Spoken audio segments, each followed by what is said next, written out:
Darius King walked into Goldridge Tech like he did every day, with quiet dignity and a head full of ambition. He was one of the few black engineers in the firm, and definitely the youngest in his department. 28, sharp as a tack, and always the first one in and the last to leave. But no matter how many projects he completed ahead of schedule, no matter how many times he fixed problems other teams couldn't, no matter how polite, professional, or prepared he was, there was one thing Darius couldn't shake: his boss, Mr. Clifford Barnes. Clifford was a relic. Old money. Old attitude. And an even older worldview. He was the kind of man who smiled in your face but saw color first, talent second. To Clifford, Darius wasn't a rising star. He was a box checked. Diversity quota met. Token higher. Darius knew it, but he kept his head down and let his work speak for itself. He didn't come from privilege. He came from struggle. Raised by a single mother in a two-bedroom apartment in Atlanta, he learned early on that he had to be twice as good just to be seen as equal. So he didn't complain. He excelled. While others coasted, he built systems that saved the company millions. While others gossiped at lunch, he learned Python, C++, and SQL on his breaks. And while others spent weekends at country clubs, Darius was mentoring kids in his neighborhood, showing them what was possible with focus and fire. He wasn't just building code, he was building character. He was building community. But none of that mattered to Clifford. Because when the opportunity for promotion came up, senior systems architect, a position Darius had basically been doing without the title or pay for 6 months, Clifford gave it to Brad. Brad, who barely showed up on time. Brad, whose idea of leadership was copying Darius's notes before meetings. Brad, whose daddy played golf with Clifford every Saturday. Darius swallowed the slap in the face, offered a tight-lipped congratulations, and kept grinding. But Clifford wasn't done. One Thursday morning, Darius arrived to find a write-up on his desk. Tardiness, it claimed. Tardiness? Darius had never been late a single day. He checked the timestamp, 7:58 a.m. clock-in was 8 o'clock. He raised it with HR, but they shrugged. Clifford's word was law. Over the next few weeks, the pressure built. More write-ups. More made-up infractions. Unprofessional tone in email. Failure to CC a supervisor. Darius began to realize this wasn't incompetence. This was deliberate. He was being pushed out. And it wasn't just about him. He started to notice others, too: quiet firings, overlooked achievements, passive-aggressive microaggressions buried under smiles and shallow compliments. The culture was toxic, and Clifford was the source. Late at night, Darius would lie awake, staring at the ceiling, wondering if he should just walk away from it all. But then he'd think of his mother. He'd think of Mrs. Holloway, his high school math teacher, who told him he could do anything. He'd think of little Jamal from the after-school program who said, "I want to be just like you, Mr. D." He knew he couldn't quit. Not just for himself, but for everyone watching. Then came the final straw.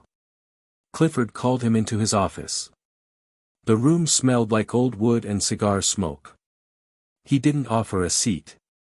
"Darius," he said, with a smug little grin. "This isn't working out. I think you'd be better off elsewhere." Darius stared at him. "You're firing me?" Clifford shrugged. "It's just not a good fit." Darius wanted to explode. Wanted to shout, curse, flip the desk. But instead, he nodded. "Thank you for the opportunity," he said quietly. And walked out with his head held high. He had $1,300 in his bank account. Rent was due in 2 weeks. But he had something Clifford would never understand: resilience. That night, Darius sat on the floor of his apartment, laptop open, and started building. He'd always had ideas. Ways to make enterprise systems faster, smarter, safer. He didn't need Goldridge Tech to do it. He needed time and a shot. So he poured himself into code. 12-hour days turned into 16-hour days. He ate ramen and drank tap water. When his lights were shut off, he coded by candlelight. When his laptop overheated, he wrapped it in cold towels. When doubt crept in, he remembered his mother working double shifts to pay for his textbooks. He turned pain into progress. And slowly, the vision took shape. He called it NeuroNet. A revolutionary AI system for data architecture. It wasn't just efficient, it was intuitive. Adaptive. It could learn a company's systems and suggest improvements in real time. It could detect security flaws, recommend architecture upgrades, and even automate compliance reports. The tech world didn't know it needed NeuroNet, until it had it. Within 6 months, he launched. The rollout was rocky, bugs, crashes, investor hesitation, but Darius weathered it all. He was used to being underestimated. By year's end, he landed 3 major clients, including a logistics firm that credited NeuroNet with cutting their IT costs by 40%. Within 2 years, his platform was being used by Fortune 500 companies. He started hiring. First a team of 3. Then 30. Then hundreds. He gave chances to the overlooked. To the underestimated. NeuroNet became not just a product, but a movement. And by year 3, he was named on the Forbes 30 Under 30 list. He stood on that stage, cameras flashing, and silently thanked everyone who ever doubted him. But he didn't forget. He never forgot Clifford Barnes. So when a private equity firm approached him about acquiring a struggling tech company, Goldridge Tech, Darius didn't hesitate. He ran the numbers. The company had bled talent since he left. Innovation had flatlined. Morale was in the basement. There. Competitors were circling like vultures. Darius saw his chance.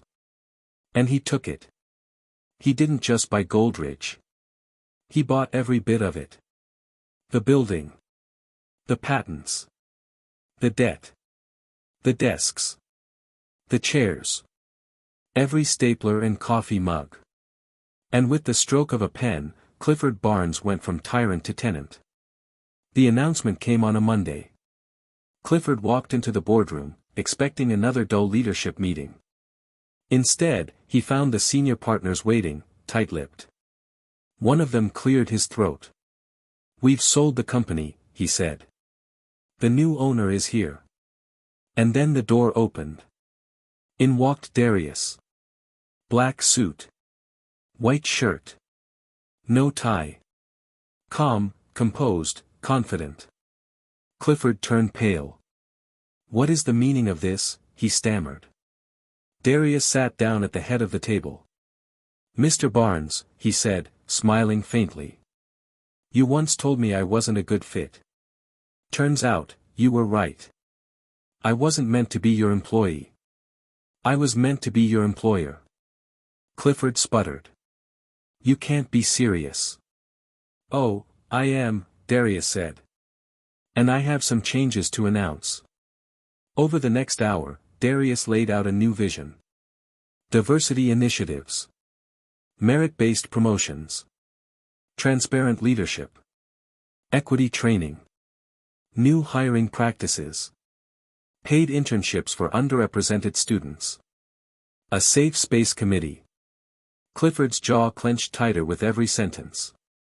And finally, Darius said, standing, "As of today, your services are no longer required." Clifford lunged from his chair. "You can't fire me." Darius raised an eyebrow. "You fired me for being 5 minutes early. I'm firing you for being 50 years behind." Security escorted Clifford out. His protests echoed down the hall. The staff watched in stunned silence. Some began to clap. A few wept. Darius didn't gloat. He didn't need to. Justice had spoken. In the months that followed, Goldridge Tech transformed. Morale skyrocketed. Innovation returned. Darius didn't just focus on profits, he focused on people. He launched mentorship programs. Expanded hiring into underserved communities. He put together teams that reflected the world outside the office walls. He created partnerships with HBCUs. He funded scholarships for aspiring engineers from disadvantaged backgrounds. He visited schools, telling kids, "You belong in every room. Don't let anyone tell you otherwise." One day, while walking through the cafeteria, a janitor approached him, a middle-aged man with kind eyes and a nervous smile. "Mr. King," he said, "my son is in college because of your scholarship. He wants to intern here someday." Darius shook his hand firmly. "Have him email me directly. We'll make it happen." And people noticed. Other companies began modeling his reforms. Universities asked him to speak.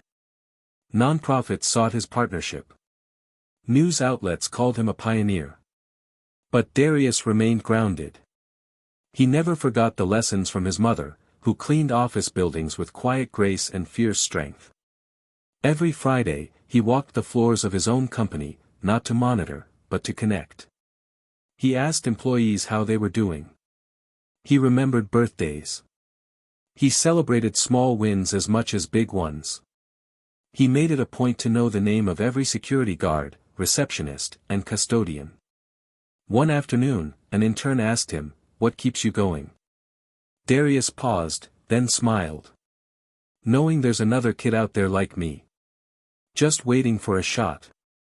At the next company-wide town hall, he stood before a packed atrium. "I want you to remember this," he said. "Never let someone else's limited view define your worth. And when the world underestimates you, let your success be your response." The room erupted in applause. And somewhere, Clifford Barnes sat in a quiet apartment, watching the rise of the man he once called not a good fit. Regret is a heavy burden. Especially when it's earned. And for Darius King, the boy from Atlanta with nothing but a dream and a fire in his soul, success wasn't just about money. It was about proving that character outlasts hate, and purpose defeats prejudice. He didn't just buy a company. He reclaimed his dignity. He lit a torch for others to follow. And that, above all, was priceless.